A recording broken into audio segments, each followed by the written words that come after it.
Israel நடத்திய தாக்குதலில் சிக்கி நிலைகுலைந்த பள்ளியின் காட்சிகள் இவை.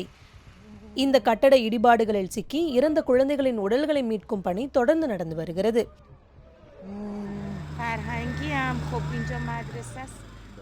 நான் இங்கு ஆசிரியராக பணி செய்கிறேன். இங்கு சுமார் 12 ஆசிரியர்கள் இருந்தோம். நேற்றிரவு கூட இந்த இஃப்தார் விழாவிற்கு நாங்கள் ஒன்றாக இருந்தோம். நாங்கள் ஒருவருக்கொருவர் அடுத்தடுத்த வகுப்புகளில் இருந்தோம். இப்போது அவர்கள் இல்லாததை என்னால் யோசிக்கவே முடியவில்லை.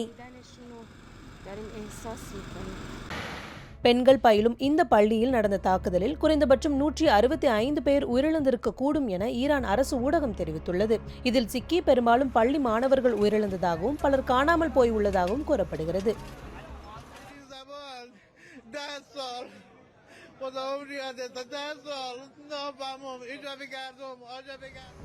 பள்ளிக்கு அருகில் இருந்த ஈரானின் புரட்சிகர காவல் படையின் தளத்தின் மீது நடத்தப்பட்ட தாக்குதலில் பள்ளி சேதமடைந்ததாக குற்றம் சாட்டப்படுகிறது. எனினும் இந்த பகுதியில் வான் தாக்குதல் நடந்தது பற்றி தங்களுக்கு எதுவும் தெரியாது என இஸ்ரேலிய ராணுவம் தெரிவித்துள்ளது. இது தொடர்பாக விசாரணை நடத்தி வருவதாக அமெரிக்க அதிகாரிகள் கூறும் நிலையில் ஈரான் தலைமை இதை போர்க்குற்றம் என்று கடுமையாக விமர்சித்துள்ளது.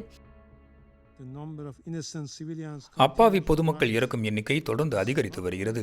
இது ஆக்கிரமிப்பு நடவடிக்கை மட்டுமல்ல, இது போர்க்குற்றம் மற்றும் மனித குலத்திற்கு எதிரான செயல். ஈரானின் அணு ஆயுதம் மற்றும் ஏவுகணை தயாரிப்பால் உலக நாடுகளுக்கு அச்சுறுத்தல் ஏற்படுவதாக கூறி இஸ்ரேல் மற்றும் அமெரிக்கா கூட்டாக இணைந்து அந்நாடு மீது தாக்குதல் நடத்தி வருகிறது. இதற்கு பதிலடியாக ஐக்கிய அரபு அமீரகம், பக்ரைன், குவைத், கத்தார் மற்றும் ஜோர்டான் ஆகிய இடங்களில் உள்ள அமெரிக்காவின் தளங்கள் மற்றும் இஸ்ரேலை குறிவைத்து ஏவுகணை மற்றும் ட்ரோன் தாக்குதலை ஈரான் நடத்தி வருவதும் குறிப்பிடத்தக்கது.